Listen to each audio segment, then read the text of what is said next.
মাংসগুলো বের করে নিয়েছি, বরফ ছাড়িয়ে নিয়েছি। যে এখানে চাউল, পেঁয়াজ, আগে আরও কাটা আছে, লেবু, আলু।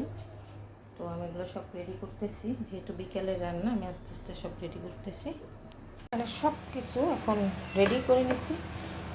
কিশমিশ, আলু বোখরা, কাঁচামরিচ, গোটা মশলা সব কিছু, বড় এলাচ, দারচিনি, লং, তেজপাতা, গোলমরিচ, টমেটো সস, টক দই, জিরা আর হচ্ছে শাহি জিরা আর একটু কাঁচামরিচ বাটা, একটু সুন্দর ফ্লেভারের জন্য আমি এটার সাথে মিক্সড করে নিছি। আদা রসুন, পেঁয়াজ বাটা, আলু। তো এগুলো দিয়েই আমি আজকে সব কিছু রান্নাটা করবো। আছেন সবাই, আশা রাখছি আলহামদুলিল্লাহ আপনারা অনেক বেশি ভালো আছেন, আমিও আপনাদের দয়ায় ভালো আছি। এখানে ফার্মের মুরগি আছে 8 কেজি। তো এটাকে আমি সুন্দর করে বাজার থেকেই কেটে নিয়ে আনাইছি সুন্দরভাবে, তো যাতে না হয়। তো এটা দিয়ে আমি আজকে বিরিয়ানি রান্না করব। রান্না শিখে আজকে এটাই শুকরিয়া আদায় করছি আল্লাহর কাছে। 5 কেজি চাউল বড় একটা হাঁড়িতে এটা আমি রান্না করবো এই ফার্স্ট। তো রান্নাটার বিশেষত্ব কি কারণটা হচ্ছে, আজকে আমার শ্বশুরের মৃত্যুবার্ষিকী গেছে, আমি তাকে দেখি নাই, তারপরে তাদের বাড়িতে আসি।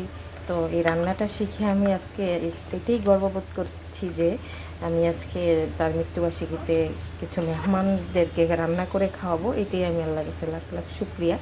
কারণ আমি যদি না পারতাম এটা হয়তো বাবুর্চি করতো, কিন্তু আমি রান্নাটা পারি আলহামদুলিল্লাহ, যেহেতু রান্না নিয়ে কাজ করি।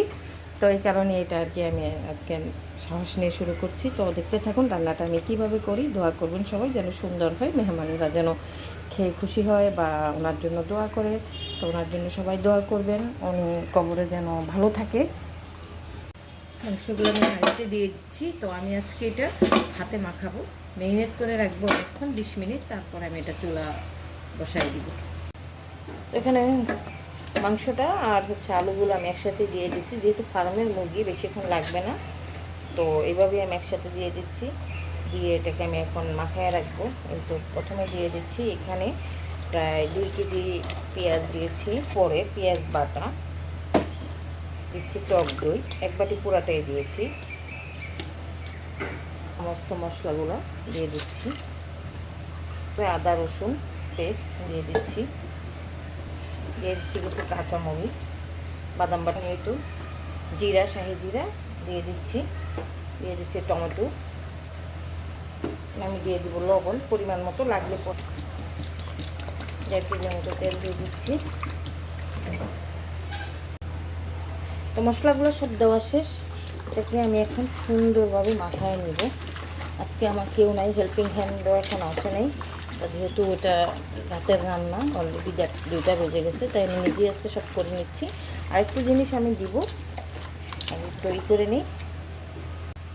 তো এখানে আছে 2 চামচ বিরিয়ানির মশলা, 2 চামচ ধনিয়া গুঁড়া, 2 চামচ লাল মরিচের গুঁড়া। তো এগুলো দিয়ে দিচ্ছি এখন কালারের জন্য। তো বিরিয়ানি মশলাটা আমি যখন চাউলটা দিব তখন আবার 1 চামচ দিয়ে দিব। একটু একটা মাথায় নিচ্ছি।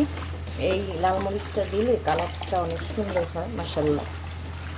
তো এইভাবে 20 মিনিট মাথায় রাখলে মাংসটার ভিতরে সুন্দর মতো মশলা ঢুকে যাবে, হয়ে যাবে ইনশাল্লাহ। এই তো একদম সুন্দর করে মাখায় নিব, এটা যাতে একদম হয়ে যায়। এটা বেশিক্ষণ রাখা লাগবে না, কারণ হচ্ছে এটা ফার্মের মুরগি।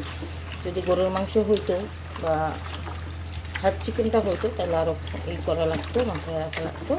এটা আমার একটা মাখানো শেষ, আমি এটা 10 মিনিটের মতো রাখবো, রেখে এটাকে আমি চুলায় বসাই দিই। দেখুন কি সুন্দর গায়ে গায়ে মাখানো হয়েছে, মাশাআল্লাহ অনেকটা সুন্দর একদম গ্রেভি হয়ে গেছে। তো এটা আমি শিখাচ্ছি না কাউকে, আমি কিভাবে করলাম বা ফার্স্ট এতগুলো রান্না করলাম সেটি আপনাদের সঙ্গে একটু শেয়ার করলাম। আমি কি শেখাবো, আমার থেকে কত বড় বড় রাঁধুনি আপুরা আছে, ভাইয়ারা আছে, আমি বরঞ্চ তাদের কাছ থেকে শিখছি বা তাদের কাছ থেকে অনুপ্রেরণা পাচ্ছি। এই তো সবাই একটু আমার জন্য দোয়া করবেন, আজকের রান্নাটা যেন আমার সুন্দর মতন হয়ে যায়, মান সম্মানটা থাকে। তো এই তো দেখুন দর্শক কি পরিমাণ পানি উঠে গেছে, আমি কিন্তু একটু পানিও দিই না। আমি এখন এটাকে বেশি আর সিদ্ধ করবো না, এটা মোটামুটি হয়ে গেছে, এটা তুলে ফেলবো। তারপর আমি এখন নাড়া দিতেছি না, শিউলি নাড়া দিতেছে। তো এই তো আর কিছুক্ষণ, এই তো ফাইনাল, এখন আমার এটা হয়ে গেছে, ধুমায় কিচ্ছুই দেখা যায় না, সব সিদ্ধ হয়ে গেছে। এখন পরবর্তী প্রসেসিংয়ে যাচ্ছি। দেখুন দেখুন, এটা আমি আর, যেহেতু ফার্মের মুরগি, এটাকে আমি আর জাল করব না। আমি এখন এটার মধ্যে চাউল দিয়ে দিব। দেখুন কতটা সুন্দর।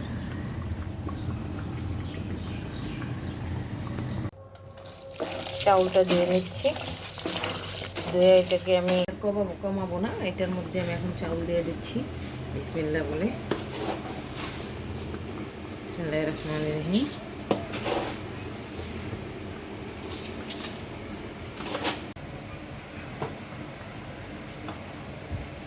এটা আমি নেড়ে নিচ্ছি আগে।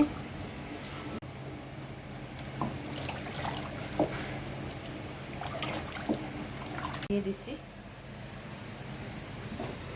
একটু এই অবস্থা। এখন হয়ে গেছে মাশাআল্লাহ, দমে দিয়ে দিলাম। আর আমার মনে হলো যে এটা 8 কেজি হবে না, তাই এই দেখুন মাশাআল্লাহ।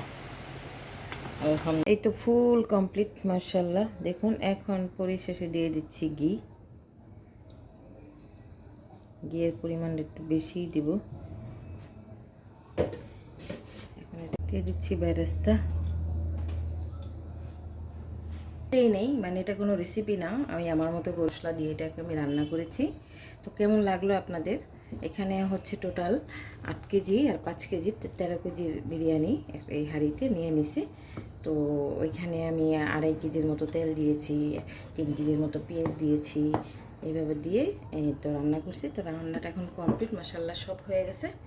তো দোয়া করবেন, সবাই ভালো থাকবেন। আল্লাহ হাফিজ, আসসালামু আলাইকুম।